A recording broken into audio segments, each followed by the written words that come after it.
지난 10주 동안 예배에 관한 시리즈 말씀을 전했습니다. 영과 진리로 드리는 예배의 중요성을 강조했고 예배의 여러 순서를 주제로 설교했습니다.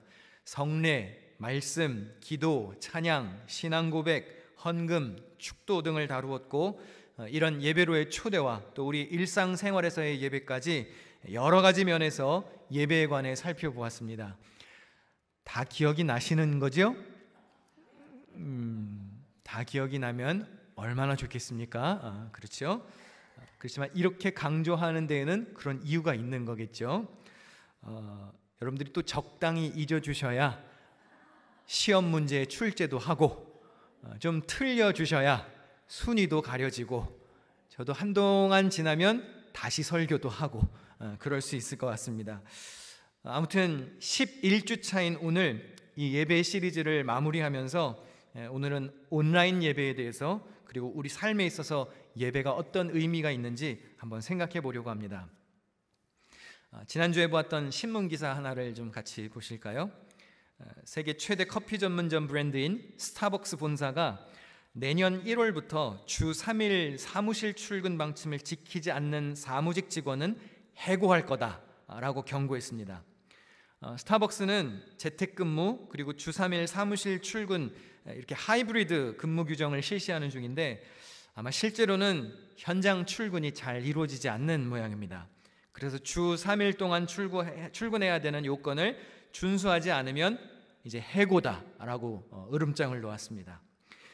이게 코로나 때 재택근무가 이렇게 시작이 된 건데 여전히 기업에서는 상당히 큰 비중을 차지하고 있습니다. 최근 이 스타벅스 CEO가 치폴레 CEO였던 브라이언 니콜로 바뀌었는데요. 그의 집은 캘리포니아 뉴포트 비치에 있습니다. 근데 여러분 스타벅스 본사가 어디 있는지 아시나요? 제가 왔던 워싱턴 스테이트의 시애틀에 있습니다. 그럼 캘리포니아 뉴포트 비치에서 시애틀까지는 약 1000마일입니다. 그래서 일주일에 3번 이 사장도 CEO도 전용 제트기로 출퇴근을 하고 있대요. 제가 그 기사를 보고 그런 생각을 해봤습니다. 여러분 뉴욕 집값이 비쌉니까? 안 비쌉니까? 비싸요. 물가가 비쌉니까? 안 비쌉니까? 일단 뉴욕은 비싸다 그러면 다 정답입니다. 그래서 내가 교회에 좀 보탬이 돼야 되겠다라고 생각하고 원래 살던 워싱턴 스테이트에 좀 싼 집을 얻어서 주중엔 거기 가서 살다가 금요일에 비행기 타고 와서 여기서 예배 드리고 주일에 설교하고 주일 밤에 다시 비행기 타고 가고 그러면 어떨까요? 스타벅스 CEO는 되지만 뉴욕 기독교회 담임 목사는 안 되나요? 상당히 경제적일 것 같은데 요즘 기업들이 이런 현장 근무 필요성을 많이 강조합니다. 그래서 직원들에게 이제는 사무실로 나와라 이렇게 강조하고 있습니다. 세계 최대 전자상거래 업체인 아마존도 최근 CEO가 직원들에게 전체 메시지를 보내면서 내년부터는 전면 사무실 근무다라고 선언을 했습니다. 주 5일 동안 나와서 근무해야 한다라고 그랬더니 놀라운 반응이 나왔어요. 직원 73%가 그럼 난 딴 직장을 찾겠다 그랬어요. 여러분 아마존 본사 직원 연봉이 얼마인지 아시나요? 최소 35만 불입니다. 대표적인 고소득 직장인데 주 5일 사실 이거 어려운 일 아니잖아요. 주 5일 사무실 나와서 근무하는 게 무슨 비정상적인 것은 아니잖아요. 근데 사무실에 5일을 출근하느니 새 직장을 찾겠다고 반발한답니다.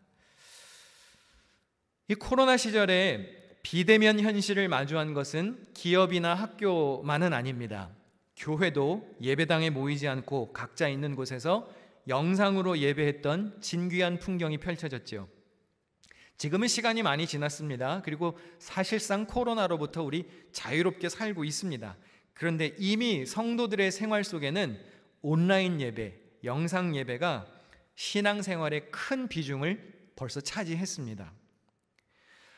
이렇게 주일에 예배가 끝나면 출석부를 제가 보면서 교회에 오시지 않았던 분들에게 제가 연락을 돌리기도 하고 속장님들이 연락을 하시기도 합니다.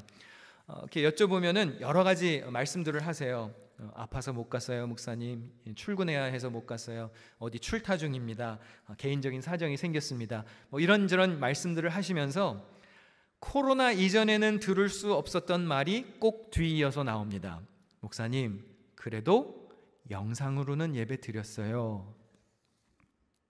근데 그 말이 이제 진심으로 느껴질 때도 있는데 가끔은 믿는 구석이 생겼다는 인상이 들 때도 있어요. 제가 2025년 목회를 준비하면서 한국교회 트렌드 2025라는 책을 주문해서 이제 몇 챕터를 보았는데 가장 먼저 소개된 2025년도 교회의 키워드가 뭔지 아십니까? 유반젤리즘이라는 단어인데요. 유튜브 에반젤리즘의 줄임말입니다. 유반젤리즘. 이제는 온라인 사역, 유튜브 사역이 목회에 있어서 그만큼 중요해졌다는 거예요. 한 조사에 따르면 한국인 성인, 19세 이상 성인이 하루에 유튜브를 얼마나 보는지 아시나요? 평균? 19세 이상 성인입니다. 청소년 아니고요. 하루에 매일 107분 동안 유튜브를 본답니다. 107분. 1시간 47분이에요. 지금 딴 얘기하는 게 아니라 여러분 얘기예요, 여러분. 여러분이 하루에 1시간 47분씩 유튜브를 보고 계시다고요? 더 봐요. 애들한테 TV 많이 보지 말라고 할 자격이 있나요, 없나요? 똑같아요, 우리도. 근데 여러분, 평신도의 92.7%가 뭐라고 답했는지 아십니까? 유튜브가 신앙생활에 도움이 된다고 답했어요. 그 중에서 80% 이상은 유튜브로 은혜를 받는다고 답했고, 유튜브로 마음의 평안을 찾는다고 말했고, 유튜브로 신앙의 성장을 느꼈다고 말했습니다. 요즘은요, 유튜브로 자기가 좋아하는 목사님 설교 듣고 집에서 나 홀로 부흥회 얼마든지 할 수 있습니다. 돌아오는 금요일이 부흥회인데 이제 얼마나 오시는가 보겠어요. 금요일에 안 나타나는 이는 유튜브로 나 홀로 부흥회 하고 있다고 봐야 되는 거겠죠. 교회에 모이질 않습니다. 교회에서 굳이 성경 공부 내가 참석하지 못해도 별로 아쉬워하지 않습니다. 왜 그렇죠?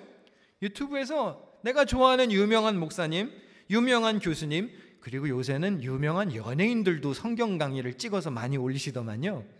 그러니까 아쉽지가 않습니다.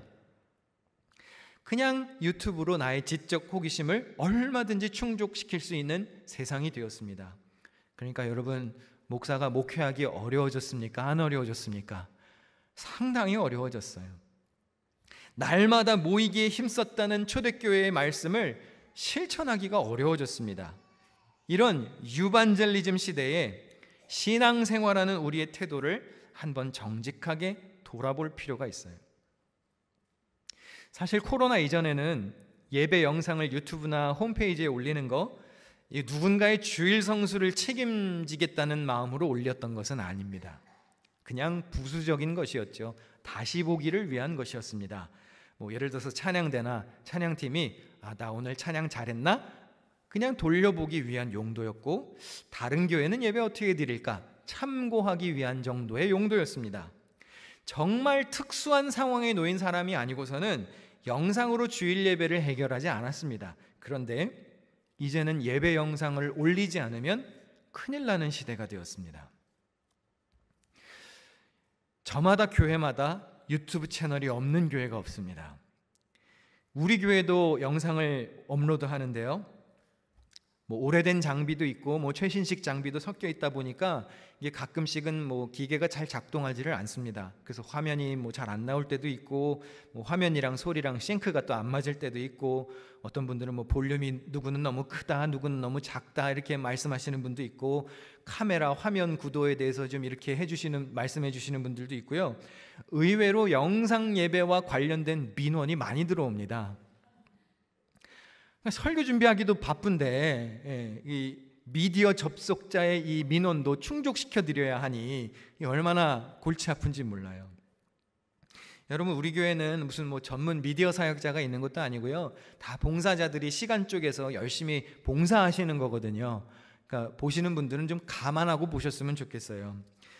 물론 우리가 이사 가면 좀 여기에 좀 더 신경을 써야 되는 것은 필요합니다. 요즘은 인생을 유튜브로 배우는 이들이 많아요. 여러분들의 자녀들이나 젊은 아이들은 모든 걸 다 유튜브로 배웁니다. 그리고 너무 잘하는 유튜버들이 많이 생기다 보니까 기대치가 높아졌습니다. 그래서 뭐 하나 클릭해서 열면 뭐 영상이 별로거나 음질이 별로거나 그러면 그냥 꺼버려요. 안 들어요.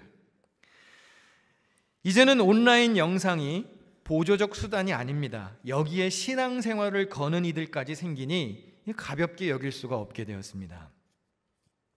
분명 온라인 예배의 중요성은 이전과 확연히 달라졌습니다. 대충 할 수가 없어요. 투자해야 하고 발전시켜야 합니다. 저희 초등학교 다니는 엘리멘터리 스쿨 다니는 저희 아이의 같은 반 친구 중에 최근에 한국에서 온 친구가 있대요. 그래서 물어보니까 아버지가 전도사님이래요. 요 퀸즈에 있는 큰 교회 전도사님으로 오신 거래요. 근데 교회에서 큰 교회에서 그것도 전도사님을 이렇게 모셔왔을까? 어떤 사역을 하실까? 알고 보니까 미디어 사역을 하시는 분인 거예요.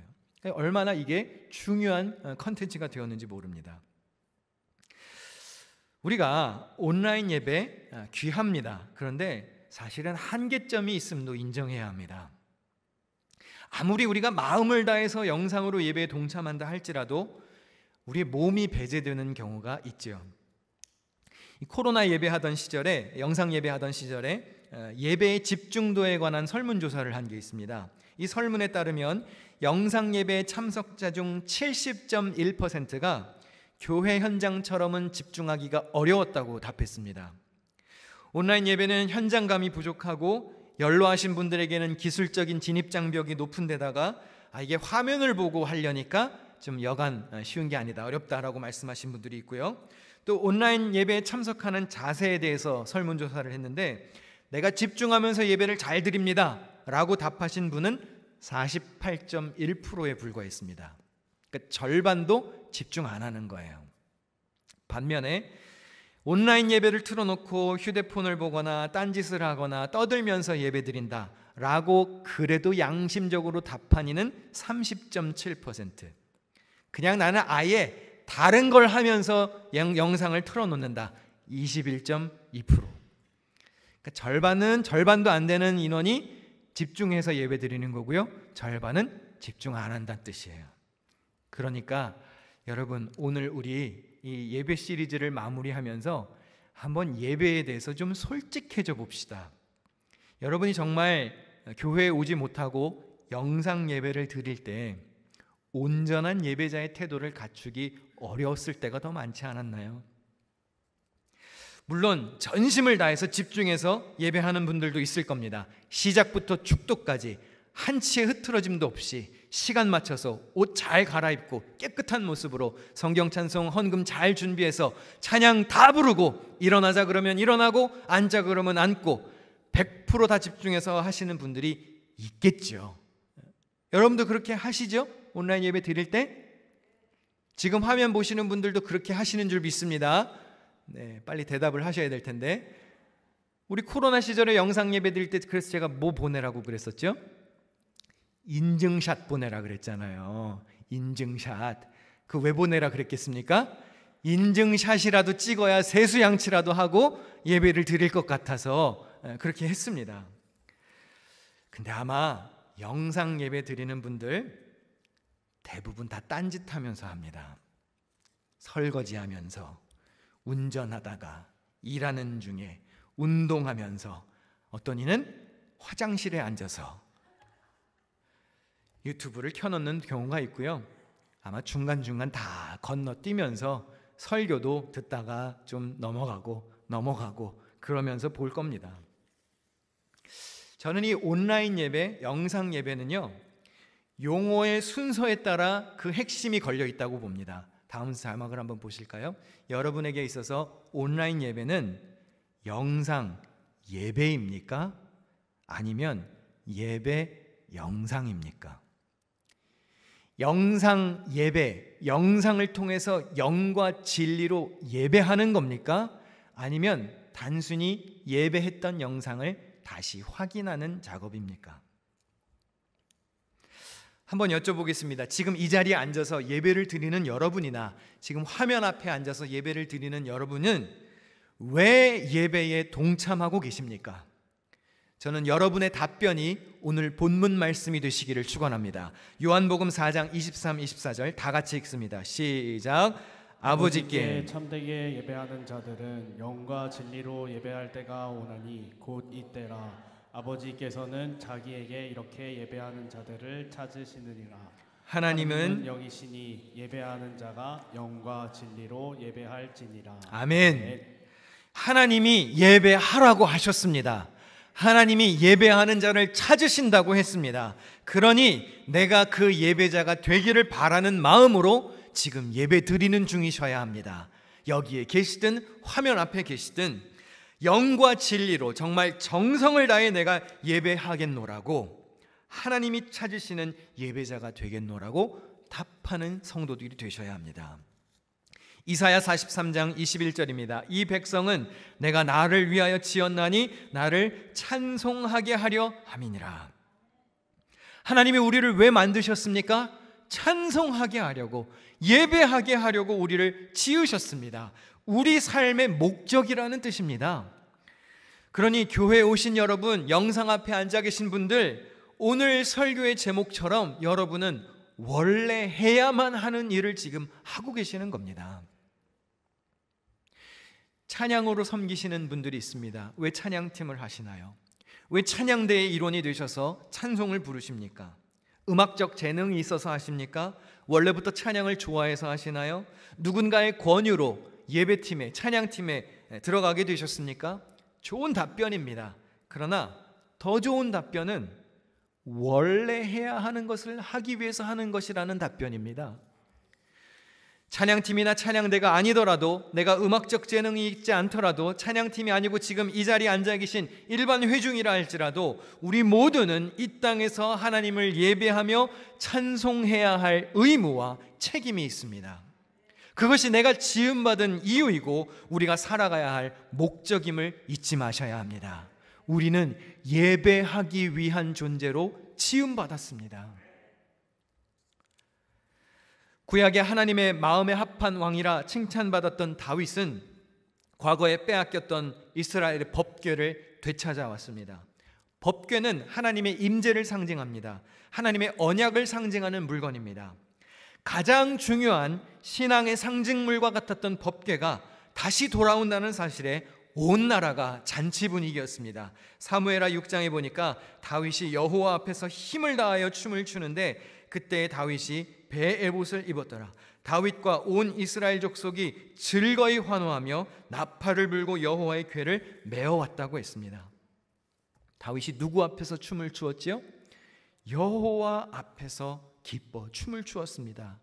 달리 말하면 주님의 임재 앞에서 자유롭게 뛰어놀며 예배했다는 뜻입니다. 다윗이 이렇게 즐거운 예배, 온 나라가 잔치를 벌이는 중에 누군가는 기쁘지 않았습니다. 사무엘하 6장 16절 같이 읽으실까요? 시작.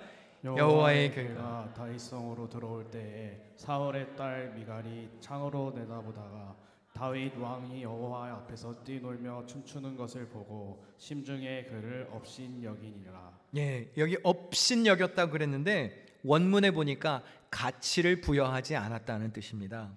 경멸했다는 의미입니다. 다윗이 예배하고 있는데 그를 경멸한 사람이 있습니다. 누구죠? 지구 반대편에 있는 사람이 아닙니다. 저 멀리 있는 블레셋 적군이 아닙니다. 자기와 가장 가까이 있는 그의 아내가 그를 경멸합니다. 어떤 마음이 들었을까요? 미갈에게는 쇼하고 앉아있네. 저 왕이라는 작자가 저게 뭐하는 짓이야 저게. 다윗은 전심으로 하나님께 찬양하고 예배하고 기뻐했습니다. 그리고 집으로 돌아왔는데 그의 아내 미갈이 이렇게 비꼬며 말합니다. 오늘 이스라엘의 임금님이 건달패들이 맨살을 드러내고 춤을 추듯이 신하들의 아내가 보는 앞에서 몸을 드러내며 춤을 추셨으니 임금님의 채통이 어떻게 되었겠습니까? 미갈이 못마땅한 게 무엇이죠? 임금님의 채통이에요. 왕의 체면을 구겼다는 겁니다. 개역개정 성경에 보니까 방탕한 자가 염치 없이 자기 몸을 드러내는 것처럼 왕의 채통을 지키지 못했다며 따집니다. 사람들 눈을 신경 쓰지 않았다는 것이죠. 건달처럼 굴었다고 비꼽니다. 여러분, 다윗이 무엇을 했습니까? 다윗은 예배했을 뿐입니다. 하나님의 임재 앞에서 온 힘을 다해서 춤추며 찬양했을 뿐입니다. 그런데 그걸 보고 조롱하는 이들이 있습니다. 여러분, 꼭 기억할 것이 있습니다. 우리가 하나님의 은혜 안에서 기뻐하고 그의 은혜를 감사해하고 예배에 충만한 은혜를 누리면 그걸 못마땅해 하는 이들이 있어요. 사탄은 예배하는 우리를 못마땅하게 여깁니다. 우리를 업신여깁니다. 경멸합니다. 그래서 어떻게 해서든지 예배의 감격에 찬물을 끼얹으려고 합니다. 사랑하는 성도 여러분, 예배를 통해 받은 감격, 세상이 빼앗지 못하게 해야 합니다. 하나님의 임재 안에 누리는 기쁨을 사람들이 망가뜨리지 못하게 해야 합니다.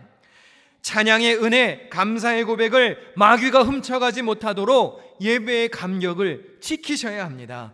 여러분의 할렐루야를 빼앗기지 않으시기를 축원합니다. 여러분의 할렐루야를 멈추지 않으시기를 축원합니다. 다윗은 자신을 불쾌하게 여기는 미갈에게 이렇게 대답합니다. 사무엘하 6장 21절에 이는 여호와 앞에서 한 것이니라. 그가 네 아버지와 그의 온 집을 버리시고 나를 택하사 나를 여호와의 백성 이스라엘의 주권자로 삼으셨으니 내가 여호와 앞에서 뛰놀리라. 내가 이보다 더 낮아져서 스스로 천하게 보일지라도 네가 말한 바 계집종에게는 내가 높임을 받으리라. 다른 신하들의 아내들이 뭐라고 생각하든 나는 상관하지 않습니다 라는 의미입니다. 나는 여호와 앞에서 한 것이니라. 내가 여호와 앞에서 뛰놀리라. 내가 비록 한 나라의 임금이지만, 내가 왕이지만 만왕의 왕이신 하나님 앞에서 나는 기뻐하며 예배했다는 것입니다. 우리가 우주 만물을 창조하신 하나님 앞에서 경배하는 일이라면 그까짓 춤춘 게 뭐가 그리 대수입니까? 그까짓 왕의 체면이 뭐가 그렇게도 중요한가요? 다윗은 그보다 더 낮아져도 괜찮다고 말합니다. 전능하신 하나님을 예배하기 위해서라면, 나를 구원하신 하나님께 찬양을 드릴 일이라면 나는 이보다 더 우스꽝스러워져도 괜찮다는 의미입니다. 여러분의 신앙 고백이 되시기를 축원합니다. 내가 여호와 앞에서 뛰놀리라. 시편 저자의 고백입니다. 다 같이 읽겠습니다. 시작. 내가 주님의 성전을 바라보면서 경배하고 주님의 인자하심과 주님의 진실하심을 생각하면서 주님의 이름에 감사를 드립니다. 주님은 주님의 이름과 말씀을 온갖 것보다 더 높이셨습니다. 아멘. 아멘. 주님께 감사를 드리는 이유가 무엇입니까?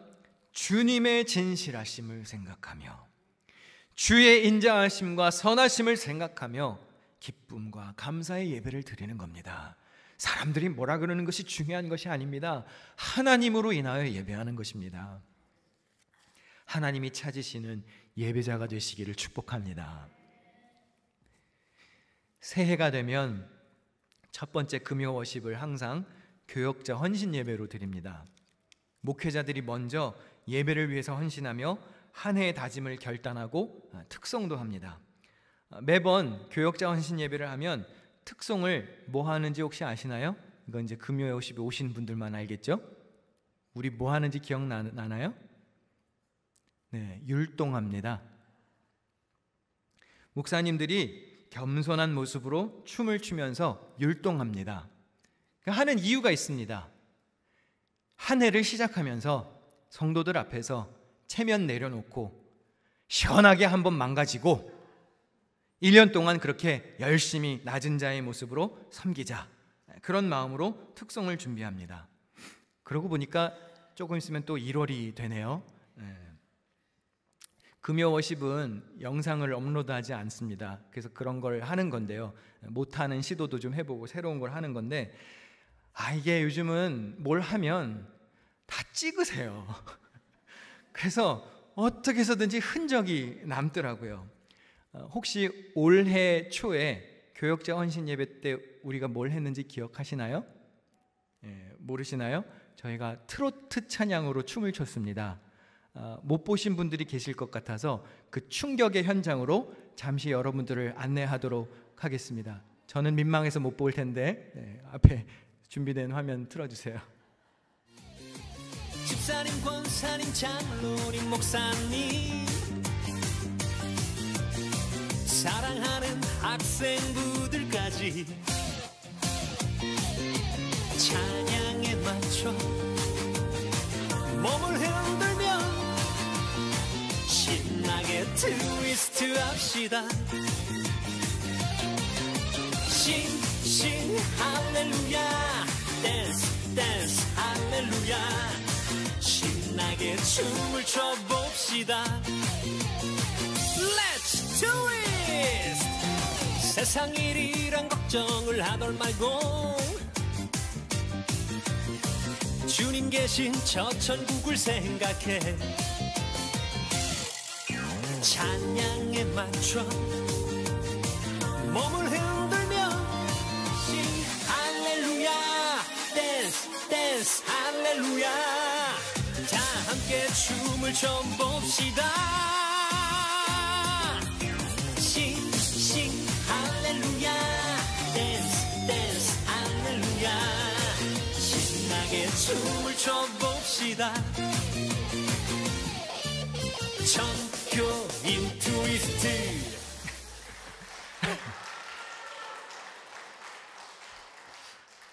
저는 저게 누군지 잘 모르겠습니다. 금요일에 오면 이런 재밌는 거를 보실 수 있습니다, 여러분. 벌써 11개월이 지나가는데요.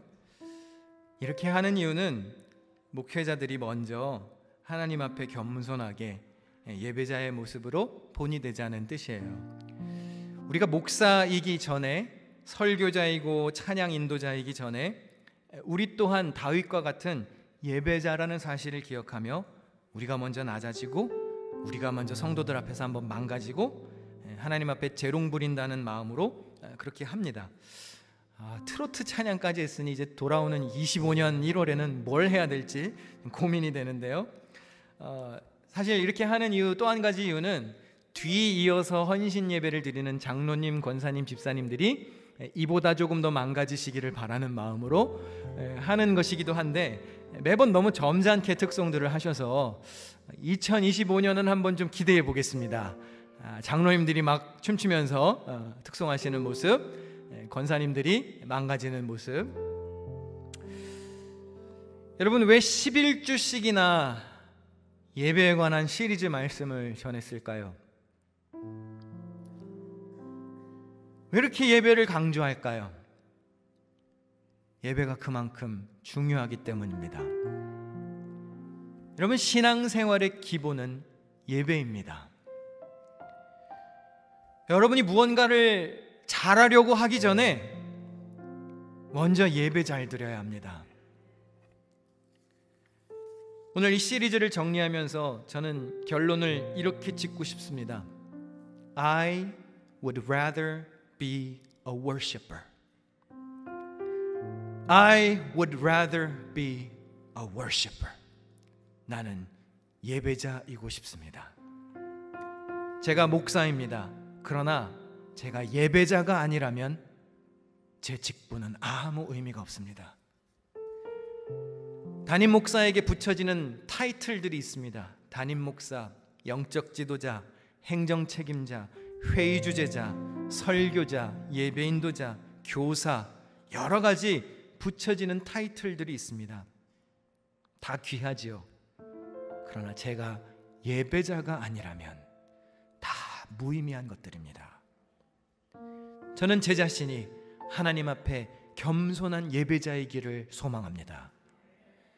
결국에는 담임 목사가 예배하는 만큼 성도들도 예배하는 거라고 저는 믿어요.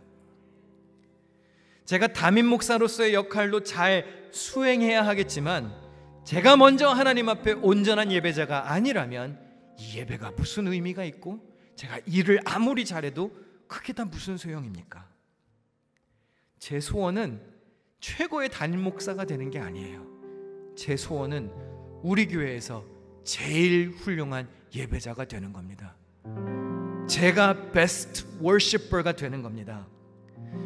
매주 그렇게 강조하죠. 여러분, 우리 하나님께 최고의 예배를 드립시다. 그런데 최고의 예배를 드리기 위해서는 어떻게 해야 되는지 아시나요? 여러분 각자 한 사람 한 사람이 최고의 예배자여야 합니다. 마침 이 예배 시리즈가 딱 끝나니까 무엇이 우리를 기다리고 있습니까? 부흥회가 기다리고 있잖아요. 야, 이거는 이렇게 짜려고 짠 것도 아닙니다. 이 도전이지 않을까요?